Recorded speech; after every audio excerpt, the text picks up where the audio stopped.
The first month of 2026 has come and gone. It's felt kind of long and yet kind of short at the same time. It's also felt very cold. There's a lot of snow and ice outside right now, and I hate it. But most importantly, there were some good movies. And January is often known as the dumping ground, where all the crap comes out. And this was not really that bad of a January at all, at least not among what I watched. I had quite a few movies that I really liked, and one that I loved.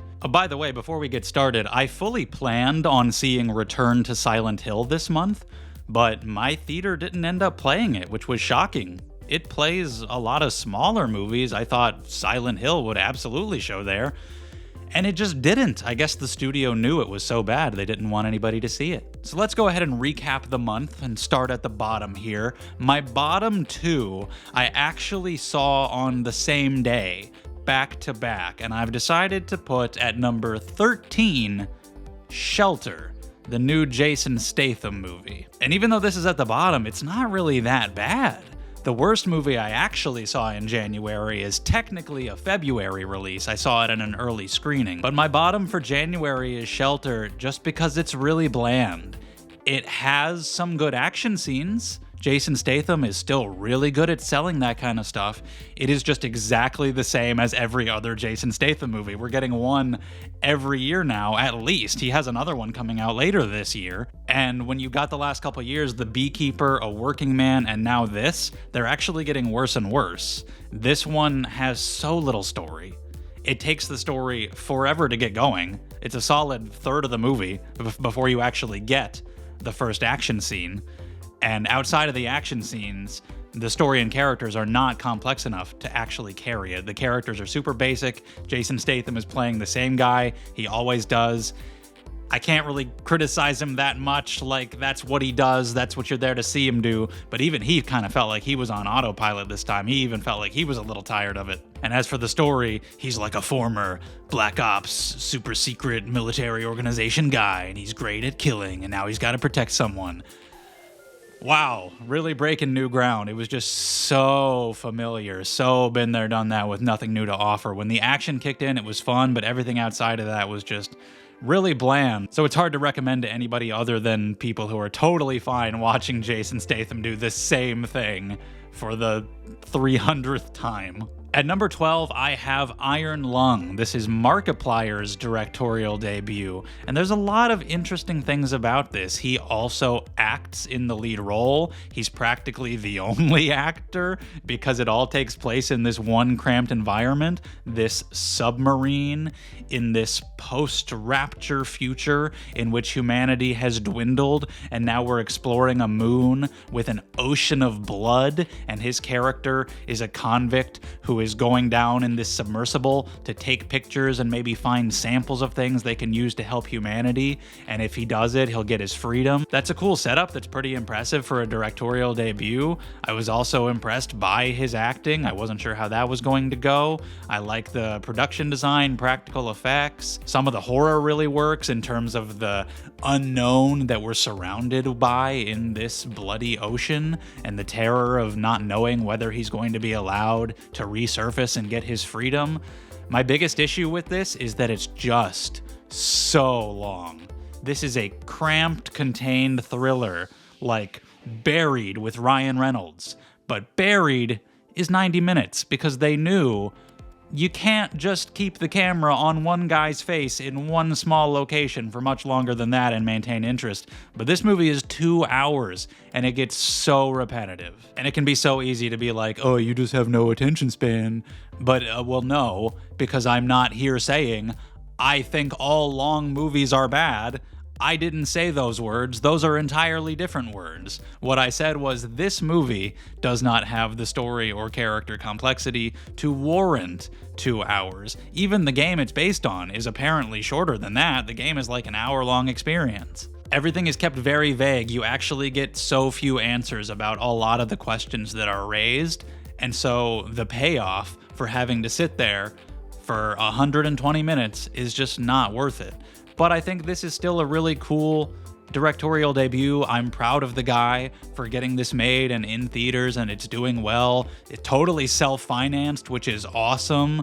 I think it's a win for horror and just for people who want to make movies. There's quite a few things that I liked about it, and if he wants to continue acting or directing, I hope he does, and I hope he continues to improve. I wouldn't call it a bad movie. It's hard to recommend to a lot of people. A lot of people would probably find it slow, but for what it is, I think it's kind of cool, actually. It just frustrates me because I think it wears out so much of that goodwill by just going on for way too long without anything new or substantive to offer as it goes. Number 11 is Chris Pratt versus the AI in Mercy.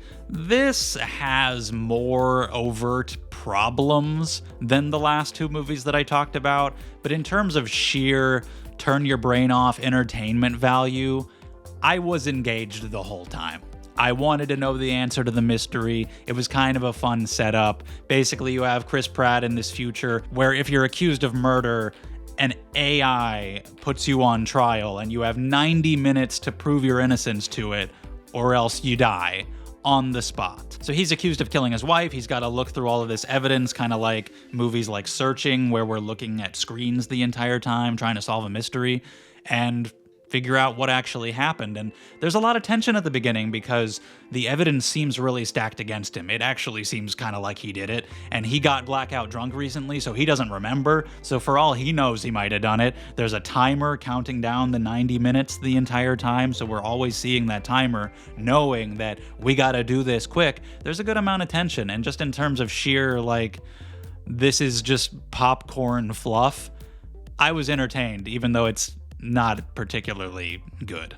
Chris Pratt is fine. I think there are some moments where he really sells it. There are other moments where I felt like other actors would have been better, somebody older, somebody with more just kind of natural intensity. He can do intense really well, but there are some moments here where I just didn't really buy his performance. The actual answers to the mystery we get as we go along were very predictable, not very satisfying, and it ended up having a weird, maybe even pro-AI message, or at least mixed, which is odd, making a movie about AI trying to kill an innocent man in 2026, a time when AI is a genuine, actually terrifying problem for a lot of people, and you aren't firm in your stance of like, oh, this is a problem, this is a really bad thing. You're like, well, maybe the humans and the robots can just get along. It's like, what now? It wanted to be like a mainstream, appealing, popcorn Chris Pratt movie, even though its premise is perfect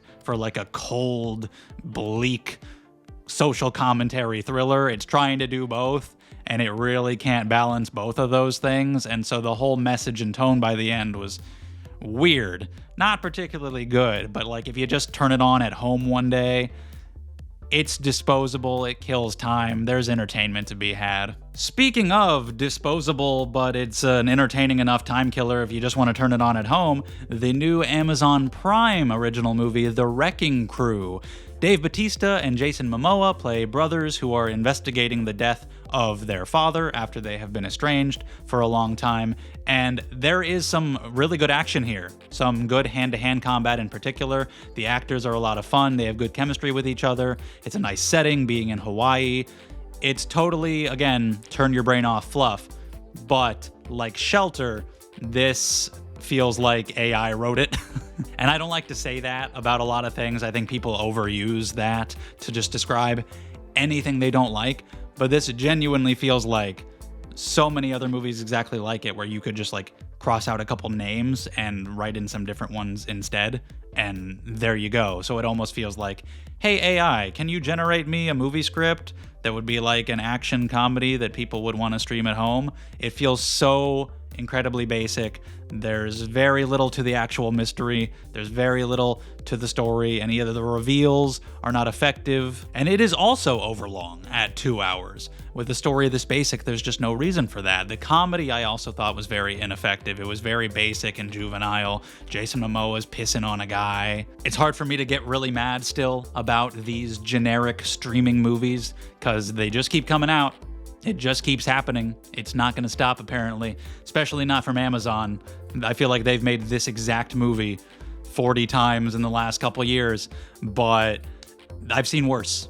there is entertainment value to be had, even though I still feel like this is very much the epitome of one of these streaming type movies, one where the plot is so simple that you don't really have to pay attention. You can be on your phone, you can be doing the goddamn dishes or something, and that's exactly what they want and expect. It just has to be good enough for you to not turn it off, I guess, so that it counts as a view for them. Not something I'd go out of my way to recommend, but you could do worse. It's disposable action fun. At number 9, we have another movie directed by Rick Roman-Waugh. He directed Shelter. He also directed Greenland 2, Migration. I thought the first one was totally fine. It was actually better than I thought it was going to be, but even then, it was not super memorable. It was just okay. It was a disaster movie that focused a little bit more on the character's journey rather than the big special effects extravaganza.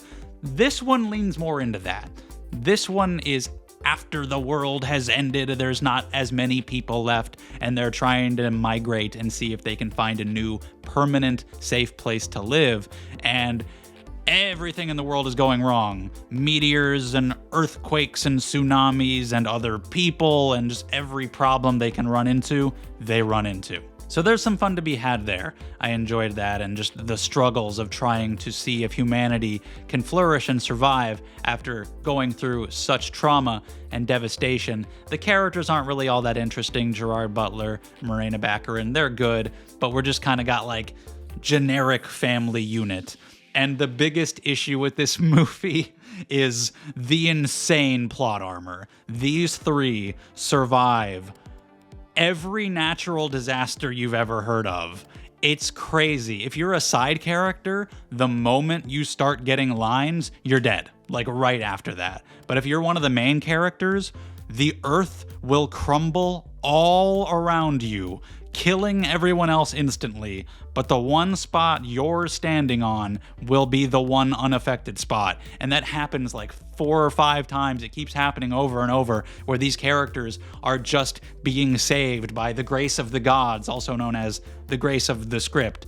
The script just decides they don't die here. And it's like, oh, it's becoming completely unbelievable and ridiculous. I think it fits in well with the first one, though. If you're a fan of that, it's just another fine little disaster movie. It was totally okay. Now, number 8, this is the part where it gets elevated a little bit.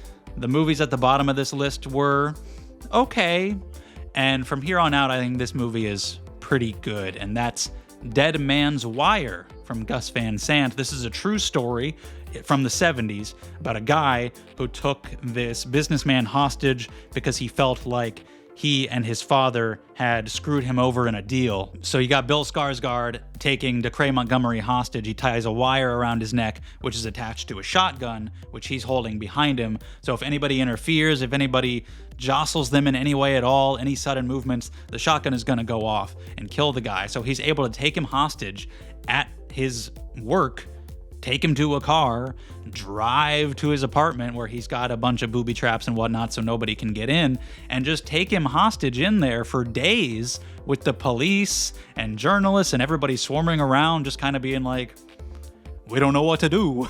You just got to keep calling the guy on the phone to try to talk to him and negotiate. He mostly just wants to get the story out there, to let it be known what was done to them, to expose the corruption and everything, and make sure people know why he's doing this, and maybe at the end also would like some money as well. It kind of drags in the middle a little bit because you just have the two of them in the apartment. He's holding him hostage. There's not really much momentum going on at that point, but the performances are good. Al Pacino's in there as well as the father in a smaller role. But yeah, it was cool learning about this story. There's also a documentary, which is actually free on YouTube. I don't know if that's better. I haven't watched it. I don't know if that might be the best way to experience the story. But just as a way to learn about this story that I was unfamiliar with, watching the movie was cool. I didn't know how it was going to end. At number 7, we have a movie that was in limited release last year, but most people weren't able to see it until January, and this is a very, very acclaimed movie, and it was good, but it didn't quite connect for me on that level, and that is No Other Choice, the new film from Park Chan-wook, the director of Old Boy. This is about a man who loses his job, which he has been devoted to for decades, and in the process of trying to find a new job, he realizes, well, if there are no other applicants being hired or interviewed, they'll have no other choice but to pick me. So what if I just kill the other applicants? Very fun premise.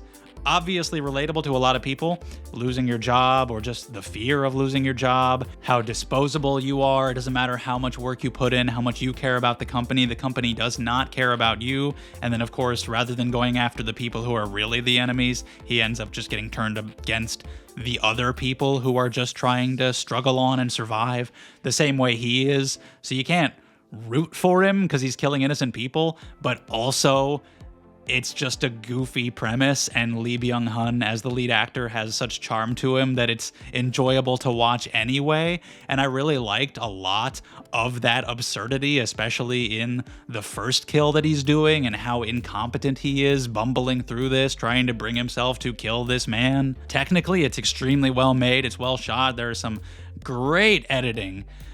I just didn't really connect as much with the more serious side. I thought tonally, it would be a very hard story to balance, and I think Park Chan-wook could do it better than a lot of other people could. It just didn't totally work for me when it is getting more serious and somber. Like, that just didn't connect with me as much because of how kind of over the top the whole premise is. Those scenes worked much better for me. There were also side plots with, like, his wife maybe cheating on him and his son committing some crime to try to make money for the family, and didn't really feel like that really went a lot of places. Didn't really feel as invested in that stuff. It's just kind of showing more of the desperation of the family. But the movie takes a little while to get going, and in that first 30 minutes or whatever, I already fully felt the desperation of the family. I was fully on board already, so I didn't feel like I needed any more of that later. So good movie, I just wasn't as in love with it as a lot of people were. At number 6, we have the first of a couple zombie movies that are on this list, We Bury the Dead. This stars Daisy Ridley as a woman who's going to, was it Tasmania? I think so, where there had been this giant chemical disaster, instantly killing a whole ton of people. And some of those people, a small amount, but some, are reanimating. And she is going there because her husband was there and she believes he was killed in the event. And she wants to know, is he dead? Has he come back? And this is a really unique take on zombies because there are only a limited number of them. It's only some of these bodies that are being reanimated. You even have some people who are like, I hope my dead child is reanimated, even though they'd be a zombie, because they're struggling with grief and they hope, oh, I hope my loved one will be one of the ones who comes back. And there's just something really disturbing about that. And the zombies themselves are pretty different. Some of them just stand there. They don't really do anything. Some of them are aggressive the way you would expect zombies to typically be, and some of them just kind of act out normal human tasks as if they were still alive. And so there are these moments that are actually kind of beautiful and life-affirming where you see somebody who has had all of their what you would traditionally think of as humanity taken away, and yet there's still like a spark left in there. It was kind of a cool look at a subgenre that has really been done to death. And the most disturbing thing was the sound design, because the zombies have this thing where they're constantly grinding their teeth. And oh my God, the sound that makes. This was like the first movie I saw. I think I saw it in December, actually, at an early screening. So it's been over a month since I've seen it. And I have not stopped thinking about that. It's just very viscerally upsetting. I didn't really connect emotionally with the main character's journey as much because we know very little about her relationship with her husband, why she is so determined to go find him, and we only find out at the very end, and it felt too little too late. Also, Brenton Thwaites plays a character in this, and he was really good, and I really liked the two of them on the journey together, but then for like half the movie, he just disappears. He's not in it anymore, and I was like, oh shit. If you had had him to bounce off of and them to have conversations, we could have gotten more of that characterization and more of that emotional connection that I felt was lacking. So I didn't love the movie. I thought it had some problems in there, but it was a fresh, interesting take on zombies. At number 5, we have another streaming film, this time from Netflix, and that is The Rip. This sounded cool. It's directed by Joe Carnahan, stars Ben Affleck, Matt Damon, Steven Yeun, Teyana Taylor, Kyle Chandler. It's about these cops who find a stash house full of a shit ton of money, and now they're not sure what they want to do with that money. All of that sounds great. The fact that it was going straight to Netflix kind of worried me. This is much better than a lot of streaming movies. The acting across the board is really good. I really like this idea. There's a lot of tension at the beginning, not knowing who you can trust. Everybody's going to have their own individual motivations. Are they going to want to take the money? Even if they don't, whose money is it? What kind of danger are we going to be in now that we found it? Like, the movie starts with their old captain being killed, so we know some shit is afoot already. Like Matt Damon, I really want to like the guy, I really want to trust you, but you seem like you really want to take this money, and there's a lot of tension between the characters, a lot of drama there, and that's where a lot of the intrigue comes from. Unfortunately, it gets less interesting as it goes on because it ends up being way more black and white than I hoped. Some of the moral grayness was the interesting part, but when it just kind of turns out, oh no, this person's really bad, this person's really good, that was not nearly as engaging, and it kind of becomes generic. Now we just gotta stop the bad guys. The reveals of who the villains really are, wow, holy telegraphed. That was just so obvious. So it doesn't keep up the intrigue that it establishes, and it's not the movie it could have been, but it's still pretty fun. I still enjoyed myself in that second half. It's pretty solid. It's just not as good as I feel like it could have been, but it was enjoyable. Now we have the top 4. I can safely say this section are my absolute favorites of the month. And at number 4, we have Primate. This is super simple. There is a primate, another movie that takes place in Hawaii, actually, and this guy, Ben, while being an adorable and super smart, friendly pet, contracts rabies and rips some people's faces off. The first part of the movie, when we're just being introduced to the characters, you could literally fast forward all that and you would miss nothing. There is nothing interesting done with the characters, the relationships that are established between them, the drama that's established between them does not matter. It does not inform the action later at all. You could skip it all. But when you get to the chimp carnage, it's really cool. And that's what you're there for. It could have been much better. It's not trying to be high art. It's advertised as what it is. Monkey attack. And then that's what you get. It gets brutal, and it's great practical effects. From the very beginning, when you see the first kill, I was like, oh shit, that's what we're doing? That's the movie we're in for? Okay. And you can tell it's not a real chimp. You can tell it's a suit, but it works really well. I'm glad they went practical as much as they possibly could rather than CGI, because he feels like he's there. He feels like he has a real presence, and the actor is really convincing with his movements. Brutal kills, good amount of tension as he is stalking people because he's smarter than most animals would be. He actually kind of taunts these people and mocks them and laughs at them like a slasher villain and lurks in the shadows and everything. And so I would watch the movie again purely for the horror scenes, even though so much of the character and story work is not too good. Number 3 is The Plague. Out of all the movies on here that you might not have seen or even heard of, this is the one I'd like to recommend the most. This is about a young boy at this like water polo summer camp, and he notices this other boy in the group who has this kind of skin condition, this sort of rash, and he's also clearly autistic or something along those lines, and the other kids make fun of him, and they call his rash the plague, and they're like, oh, we can't touch him, we'll catch the plague too, even though it's clearly harmless. Our main character is not quite as outcast, but you can tell he's a little bit different from the other boys. Some of them pick on him for little things, just like the way he says certain words, his slight speech impediment, little things that they don't think are that mean, but they clearly have an effect on him. And he ends up getting a little bit closer to the outcast boy and realizing this whole thing about the plague is made up. It's not really that big of a deal. I can hang out with this kid, no problem.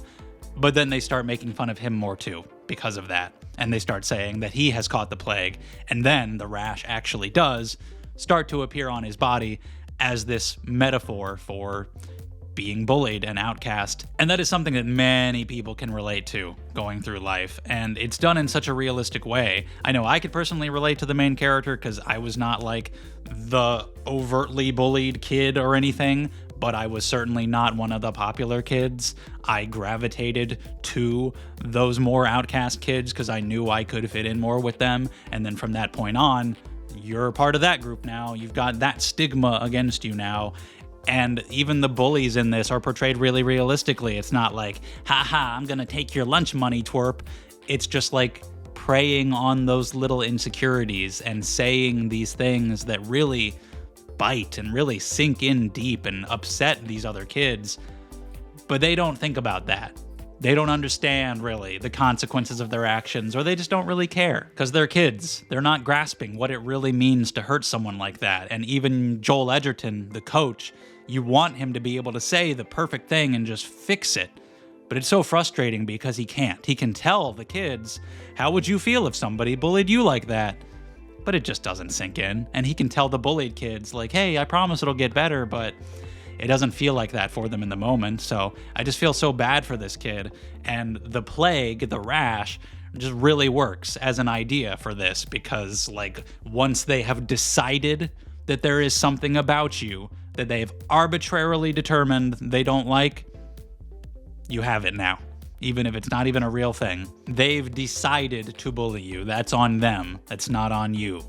Once they've made that decision, no matter what it is, they will find something. Even if there's nothing there, they will find something, make something up, just to be able to bully you. And the way it's shot and the way the music is almost makes it feel like a horror movie at times, which to these kids, it would feel like. This would feel like the most horrifying moments of their lives.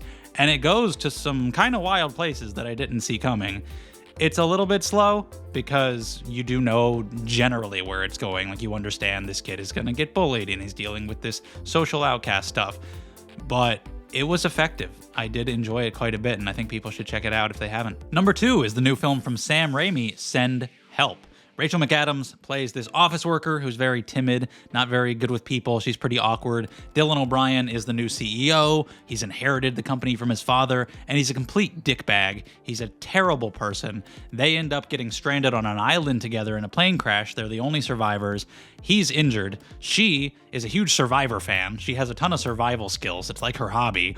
And so she is now really the boss on the island, and it's just a complete reversal of their positions. And you get to watch her take control and put this douchebag in his place, and that is a lot of fun. They're both great. Fantastic performances. Rachel McAdams is so fun. Dylan O'Brien is great at playing a totally unlikable man, and yet also giving us a little moments of humanity where it's like, I don't even know if I can believe what this guy is saying and trust him, but the performance is so good that I want to, and I want to hope that this could actually maybe turn into something nicer.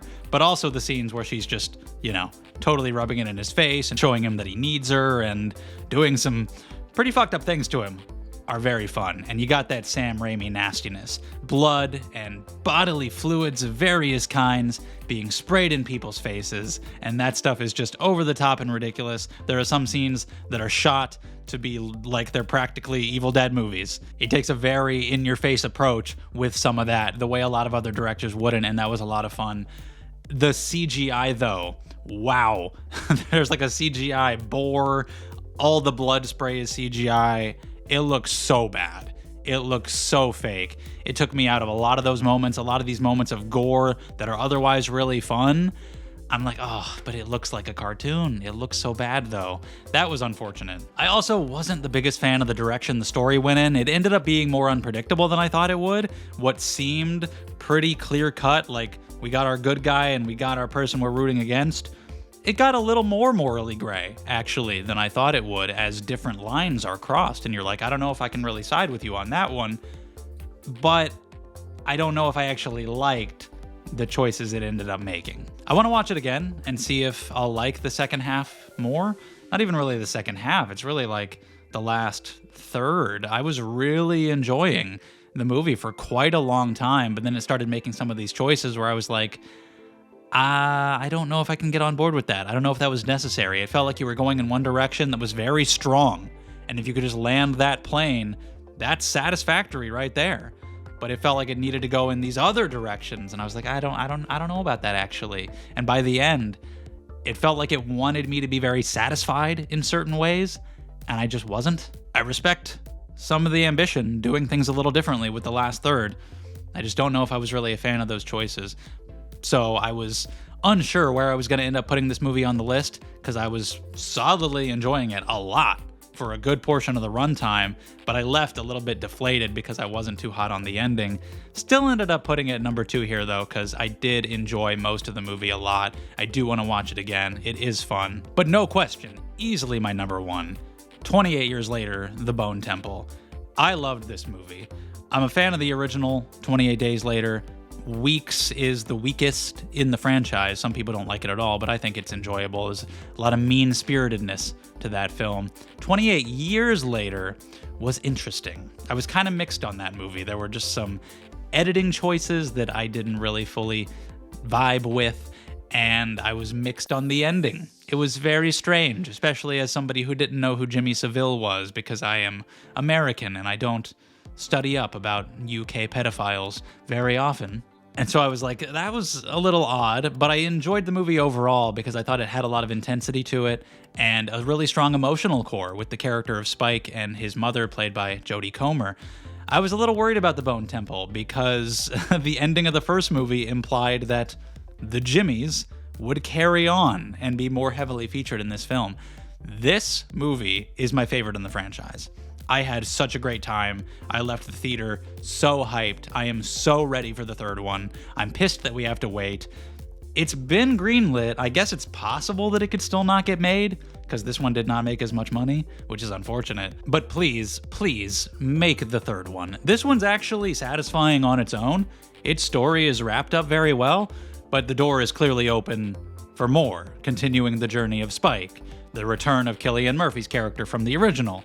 There's meant to be more, so I really hope we get it and that it'll be really good. But the villains in this movie, the Jimmies, are so terrifying. Despite the goofy wigs, the tracksuits, the fact that they're always talking about the Teletubbies, and yet they're horrifying. Some of the best tension in this movie just comes from the dialogue scenes with them, because you know they're gonna snap. You know what they're capable of. They cannot be reasoned with. They are these cult members who are completely devoted to Jack O'Connell's character, who's just a complete bastard of a man. They are really, really good. Jack O'Connell is fantastic in this, and it's really interesting exploring more of his character. I would actually like more. I thought they were so weird at the end of the first 28 Years Later, but then in this movie, I liked watching them so much despite how terrible of people they were, and I actually would like to see even more. I want a spin-off, a prequel. They are brutal, and it just shows the darker side of humanity, like so much more scary than the zombies in many ways, and how somebody could see such a traumatic event as this apocalypse occur and spin it in their head in a completely backwards way. And you can see how he's been like mentally affected by it, how he's not well, but also he's using this situation to his advantage, clearly using it to control these other people with intentional lies. And then on the other side of things, you have Ralph Fiennes' character and his journey with the zombie Samson, which was so surprisingly sweet, and it made me care about the giant zombie man with his dick always hanging out, and just the relationship that forms there, so unexpected, and it makes me very curious where we're gonna go with that direction in the third film. But you have his side of the story and his character with such kindness and likability, showing the brighter side of humanity, and those two sides contrast so well, and the way they finally come together for the climax it's so cool. It's creative. It's totally unexpected. It's very satisfying. And the way they use music, great soundtrack throughout the movie, but the way they use it at the end, one song in particular, is awesome. It's a little less overtly stylistic than Danny Boyle's movie was. Nia DaCosta shoots it a little more traditionally, but I still think very well. It has its own look, but I think it still fits in very well with that movie. I think she did a really good job. The only other thing I could see people complaining about is that there's not as much focus on the zombies themselves, but I really like what we got here. I really like the focus on these human characters, and I think it has its own identity that I really, really enjoyed. There were a lot of people who weren't that into 28 Years Later who liked this one a lot more, so if you haven't seen it, give it a chance. It's so good. And that is January. Let me know. what your experience was like this past month. What were the movies you liked the best? Which ones did you like the least? Were there any that I missed that I should have checked out? Let's talk about it all down in the comments. I'd love to hear from you. Thank you for watching. If you enjoyed the video, leave a like, subscribe if you want to see more from me. I really appreciate it, and I hope to see you next time.